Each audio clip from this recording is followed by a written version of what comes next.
So in college, I was a government major, which means I had to write a lot of papers. Now, when a normal student writes a paper, they might spread the work out a little like this. So, you get started maybe a little slowly, but you get enough done in the first week that with some heavier days later on, everything gets done and things stay civil. And I would want to do that like that.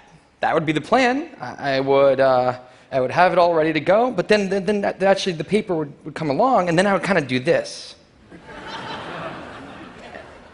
And that would happen every single paper. But then came my 90-page senior thesis, a paper you're supposed to spend a year on. I knew for a paper like that, my normal workflow was not an option. It was way too big a project. So I planned things out, and I decided I kind of had to go something like this. This is how the year would go. So I'd start off light, and I'd bump it up in the middle months. And then at the end, I would kick it up into high gear. It's just like a little staircase. How hard could it be to just walk up the stairs? No big deal, right? But then, funniest thing happened. Those first few months, they came and went, and I couldn't quite do stuff. So we had an awesome new revised plan. But then those middle months actually went by, and I didn't really write words. And so we were here. And then 2 months turned into 1 month, which turned into 2 weeks. And one day I woke up with 3 days until the deadline, still not having written a word, and so I did the only thing I could. I wrote 90 pages over 72 hours, pulling not one but 2 all-nighters. Humans are not supposed to pull 2 all-nighters. Sprinted across campus, dove in slow motion, and got it in just at the deadline. I thought that was the end of everything. But a week later, I get a call. And it's the school. And they say, "Is this Tim Urban?" And I say, "Yeah." And they say, "We need to talk about your thesis." And I say, "Okay." And they say, "It's the best one we've ever seen."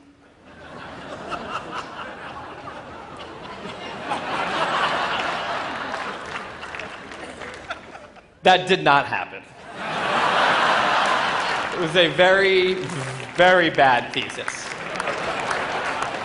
I just wanted to enjoy that one moment when all of you thought, "This guy is amazing." No, it was very, very bad. Anyway, today I'm a writer, blogger guy. I write the blog Wait, But Why? And a couple of years ago, I decided to write about procrastination.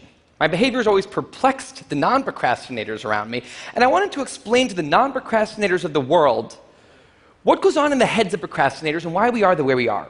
Now, I had a hypothesis that the brains of procrastinators were actually different than the brains of other people. And to test this, I found an MRI lab that actually let me scan both my brain and the brain of a proven non-procrastinator, so I could compare them, and I actually brought them here to show you today, and I want you to take a look carefully to see if you can notice a difference. And I know that if you're not a trained brain expert, it's not that obvious, but just take a look, okay? So here's the brain of a non-procrastinator. Now, here's my brain.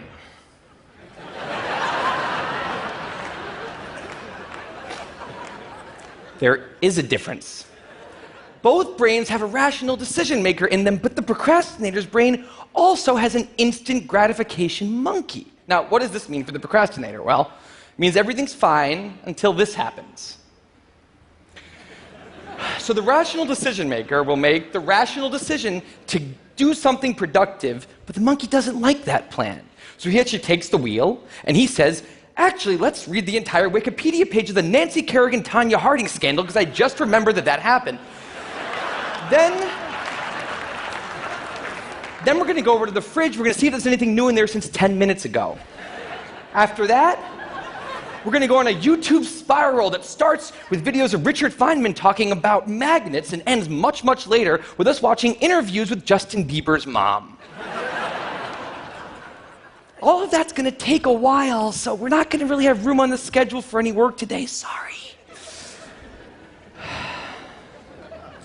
Now, what is going on here?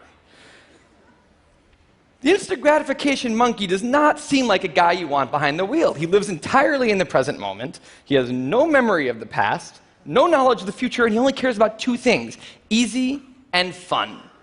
Now, in the animal world, that works fine. If you're a dog and you spend your whole life doing nothing other than easy and fun things, you're a huge success. And to the monkey, humans are just another animal species he has to keep well slept, well fed, and propagating into the next generation, which in tribal times might have worked okay. But if you haven't noticed, now we're not in tribal times. We're in an advanced civilization, and the monkey does not know what that is, which is why we have another guy in our brain, the rational decision maker, who gives us the ability to do things no other animal can do. We can visualize the future. We can see the big picture. We can make long-term plans. And he wants to take all of that into account. And he wants to just have us do whatever makes sense to be doing right now. Now, sometimes it makes sense to be doing things that are easy and fun, like when you're having dinner or going to bed or enjoying well-earned leisure time. That's why there's an overlap. Sometimes they agree. But other times, it makes much more sense to be doing things that are harder and less pleasant for the sake of the big picture, and that's when we have a conflict. And for the procrastinator, that conflict tends to end a certain way every time, leaving him spending a lot of time in this orange zone, an easy and fun place that's entirely out of the make sense circle. I call it the dark playground. Now, the dark playground is a place that all of you procrastinators out there know very well. It's where leisure activities happen at times when leisure activities are not supposed to be happening. The fun you have in the dark playground isn't actually fun because it's completely unearned, and the air is filled with guilt, dread, anxiety, self-hatred, all those good procrastinator feelings. And the question is, in this situation, with the monkey behind the wheel, how does the procrastinator ever get himself over here to this blue zone? A less pleasant place, but where really important things happen. Well, turns out that the procrastinator has a guardian angel, someone who's always looking down on him and watching over him in his darkest moments, someone called the panic monster.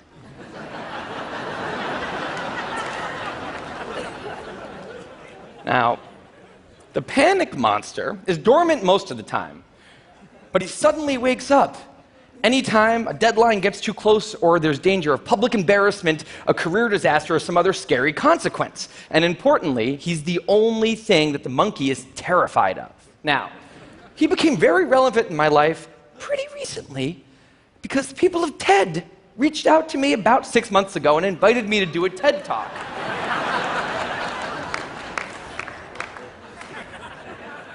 Now, of course, I said yes. It's always been a dream of mine to have done a TED Talk in the past.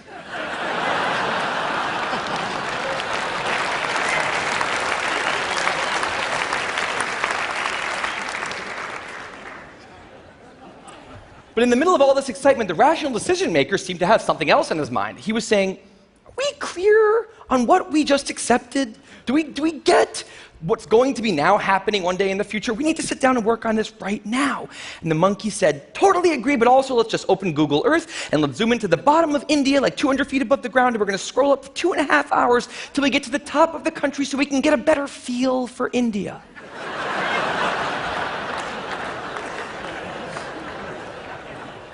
So that's what we did that day. As 6 months turned into 4, and then 2, and then 1, the people of TED decided to release the speakers. And I opened up the website, and there was my face staring right back at me, and guess who woke up? So the panic monster starts losing his mind, and a few seconds later, the whole system's in mayhem.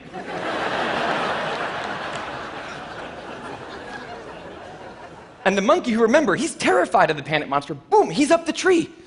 And finally, the rational decision maker can take the wheel and I can start working on the talk. Now, the panic monster explains all kinds of pretty insane procrastinated behavior, like how someone like me could spend 2 weeks unable to start the opening sentence of a paper and then miraculously find the unbelievable work ethic to stay up all night and write 8 pages.